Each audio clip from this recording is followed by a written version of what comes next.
waaye Faranse lan na gooru Sénégal ñii ñu dugal Sénégal ñii génn gàddaay far dem ba faatu ñii joxe seen gànnaay ndax ñu yaatu fam nañu Samori ci réewi soose yóbbu Gabang boole koog Baraama Siise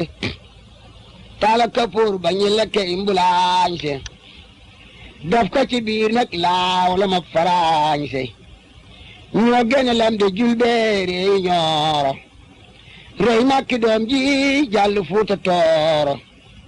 ñoo del rey nag almaami Abdu Bukar. cant ak ngërëm ñeel na leen lu tax yéen ngeen àndoon ak ñun ci seen émission xam sam réew ci yoonu saxaar gi bàyyi ko njaareem ba Touba te Cheikh Moustapha Al Karim def ko àndoon ngeen ak ñun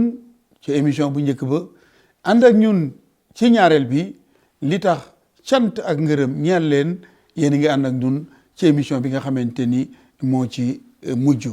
déggoon ngeen Serigne Ahmadou Ndiaye Nguirane ca émission bu njëkk ba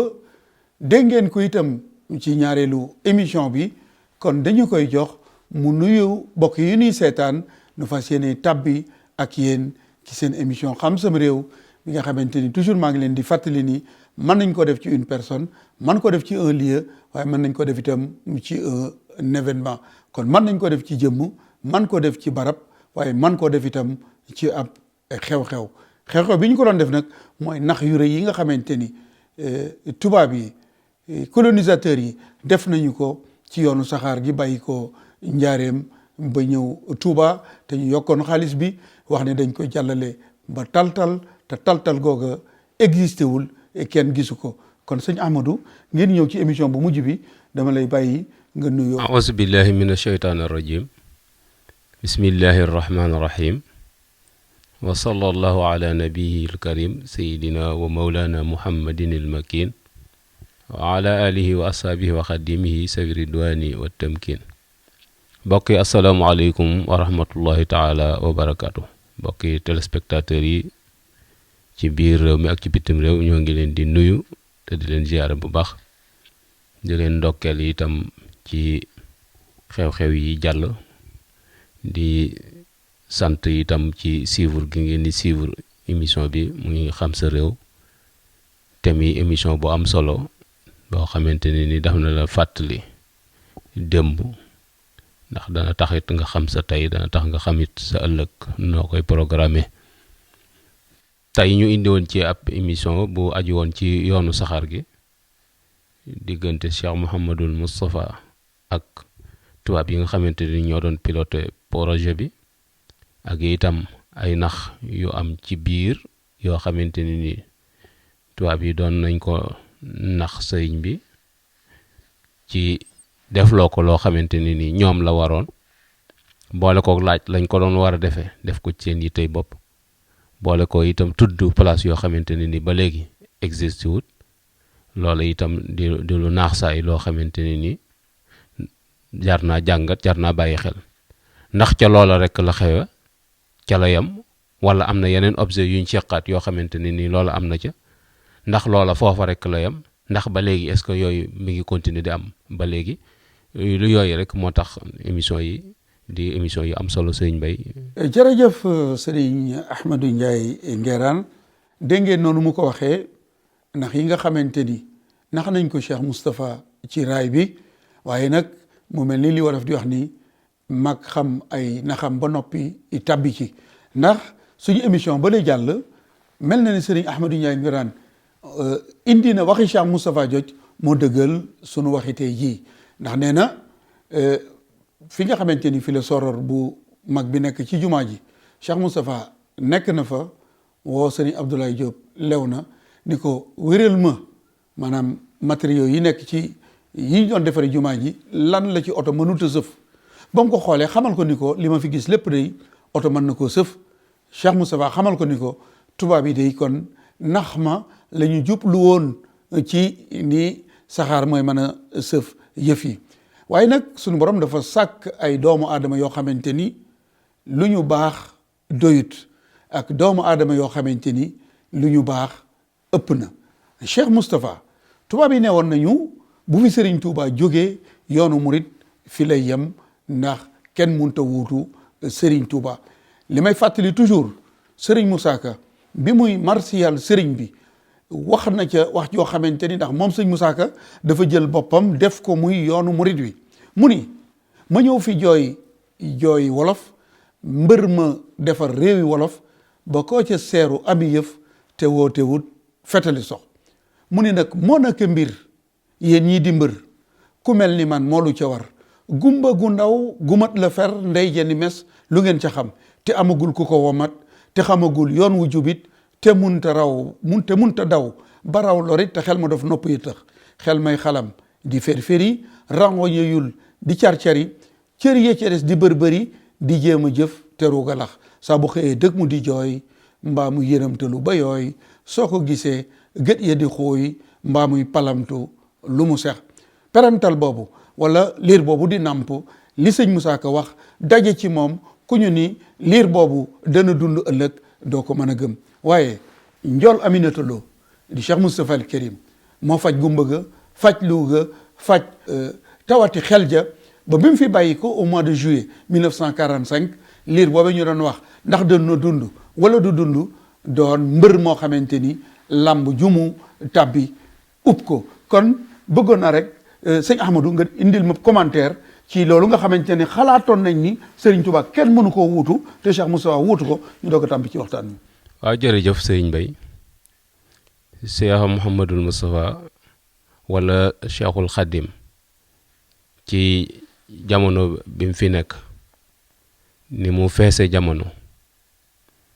ak itam bët bi nga xamante ni moom la ko tubaab yi doon xool ak fi ñu jaar ak moom jàppoon nañ ni gannaaw kenn mënu ko wuutu loolu feeñ na ci seeni rapport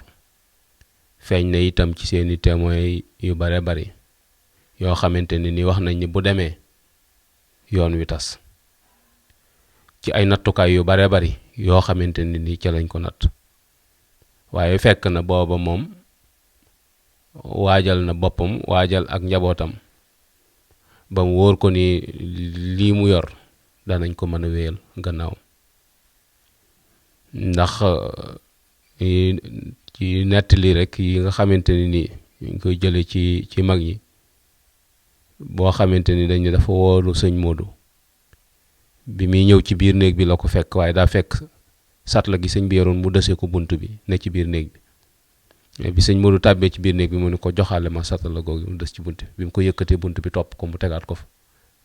dem wëri lu mu dase bunt ba door a yëkkati satla gi ànd ak moom tàbbee ci biir bi mu ñëwee sëñ bi laaj ko ñu ko noo def ba bi nga yëkkatee satla gi ubéer bi topp la mu ne ko dama koo yëkkati mu topp ma dem wuti lu dëgër ñëw gekk ko ci door koo yëkkati mu ne ko xekk sa Modou Moussa lépp looy jëleeti ci barab na nga fexe ba am lu ko fa mën a wuutu door ko fa jële loolu da mel ni ab junj la boo xamante ni manees na caa mën a junj ci ni gannaawam war na ko mën a wuutu sëñ bi waajal na ki koy wuutu doog fee jóge baneen bi ci des itam mooy mbirum jumaa ji sëñ Mat Lamin Jóob moo nettali wax ni sëñ Moussa moo ma wax ni ma toog naa benn yoon boo xam ne man ak sëriñ bi ñun ñaar yàlla mooy sunu ñetteel nee na sëriñ bi wax ma ni ma jumaa ji sama loxo damm na ci sa loxo damm nee na keroog la ma Sëñ Tuubaa wax ni ma defal naa la sama xel muy sa ndigal lépp loo xalaat ci lu koy tax am bu ci diisooti ak man lu weesu tey nee na keroog it la ma sëriñ bi wax ni ma isa ay xasat ko hurubul ayda fa nabbi la amiran su ma nam ni ko amir de ab général la woon bu jàmbaare boo xam ne ab booram da ko daan tagg ndax nee na boo tëddee ba guddi say noonu yee la nee na neel pëkk amir ba mu dégg buriwu ba nga dem tëri te xam ne la ca war amir dana ko def ni ko yoway samam amir kon mel na ni waajaloon nañ ko wàccaay woo xamante ne ni ginnaaw sëriñ bi intérim bi dana ko mën a yóbbu fi nga xamante ne ni moom la sëriñ bi bëgg loolu ay taxawaay la yoo xamante ne ni feeñ na ci jëmmam ci taxalinam ci expérience am ak jaxasoom ak nit ñi ak lamisom ndax moom ci boppam daan wax ni àdduna bépp mënees na leen a sol ci menn mbedd waaye mbeddum teraanga lay doon teraanga jooju yi mu doon jëflante ak nit ñi nag daa bokk ci xeetu teraanga nag yoo xamante ni da nga koy jëflante ak nit ki muy léeg-léeg nga xam say nax nangu nax ya te doo waa ji du xam ni xam na ni da nga koy nax ndax loolu ci xeeti baax la bokk loolu itam bokkoon na ci doxalinam nga xam ne pexe yi nga xamante ni nii doon nañ ko nas ak yooyu yëpp ngir surxal ko ci kàmb ak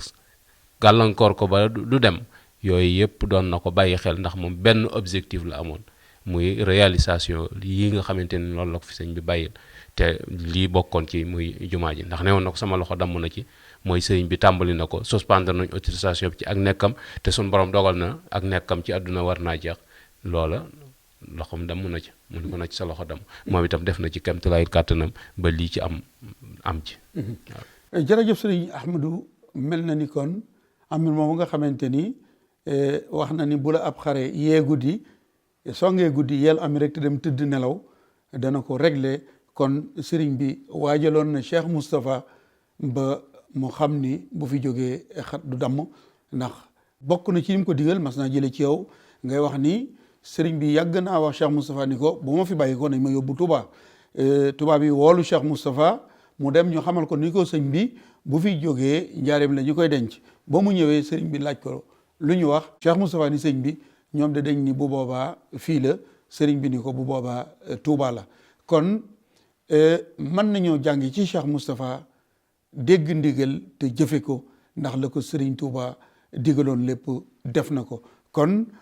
Cheikh Moustapha saxaar ñoru ko ab raay ñoru ko lan moo ko ñor liggéeyu sëriñ Touba bi moom Cheikh Moustapha xamoon na ni warul woon a def raay bi mais nangu na ko ndax liñ ko ni kat li ngay tabaxee jumaa ji saxaar gi moo koy indi kon jëmma ngi noonu joo xamante ni luñ ko mas a naxee ci Serigne Touba rek nangu na loolu waaye nag nax yi dafay nax yu metti ndax ci ñaareelu émission bi indi loon naa leen ñaari rapport yoo xamante ni benn bu ci nekk le ministre des colonies moom moo ko yónnee le président de la République française bi ci mujj mu ngi génnoon ci journal officiel bu 11 novembre 1931 di le numéro 59 ci journal officiel boobu nag ci la le président de la République du ay caaxaan le président de la République française décret yi nga xamante ni jël na ko génnaat na ci journal officiel bu mercredi 11 novembre 1931 di numéro 59 lan moo génn ci journal officiel bi le président de la République française vu la loi du 2 mars 1919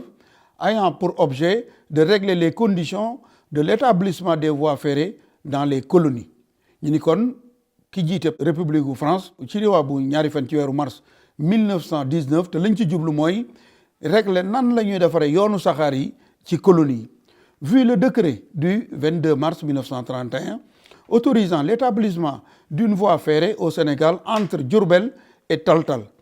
ba ca topp itam mooy ba mu njëkkoon doon sàkku moom le ministre des colonies te mooy décret bi amoon ci le 22 janvier 1931 te ñu autorisé woon ni joxe nañu ndigal ngir ñu defar yoonu saxaar wi jógee Diourbel ba Taltal googu nga xamante ni xëy na sunuy gëstu moo ci eggagul waaye xamaguñu Taltal gi kan la ak fan la nekk en tout cas du ngi nekk ci wetu Daaru Muti ba tax na mbokk yi ñuy seetaan itam ku ñu ci mën a baaxee ndax xamoon nga geneen Taltal itam danañu la ci sant kon mu ni considérant que le projet définitif des travaux ci-dessous désigné a été approuvé par le ministre des colonies sur le rapport du ministre des colonies man nag sama xam-xam dafa soriwut waaye mel na ni le ministre des colonies bi nga xamante ni jàng nañu ci ñaari rapport mi benn bu ci nekk mi ngi sàkku ci président bi ni ko signé ko moom président bi nee na mbir mi approuvé nañ ko par le ministre des colonies sur le rapport du ministre des colonies moom moo def rapport am boobu itam ci la ñu sukkandiku ba approuvé ko mu ni décret kon décret yi la jël mu ni article 1er est autorisé l'ouverture des travaux à exécuter conformément aux dispositions du projet définitif approuvé par la construction pour la construction du tronçon du chemin de fer dit du Siné au Sénégal compris entre Diourbel et Touba et comportant une prévision de dépenses de 22 975 000 kon article bu njëkk bi ci décret bi président de la République française mooy joxe naa ndigal ngir ñu ubbi te booba li ñuy war a ubbi egsi na ba noppi ndax le 4 mars la mu ni joxe naa ndigal kon ñu ubbi liggéeyu yoonu saxaar googu war a bàyyi ko Diourbel ba Touba te li ko war a defar doon ñaar fukki million ak ñaar ñu tegal juróom-ñeent fukki junni ak juróom ci ay francs muy 22 millions 975 mille ñaareelu article mu ni article 2 le ministre des colonies est chargé de l'exécution du présent décret qui sera publié au journal officiel de la République française et au journal officiel de l'Afrique occidentale française et inséré au bulletin officiel du ministre des colonies fait à Paris le 4 mars 1931 le président de la République française Gaston Doumergue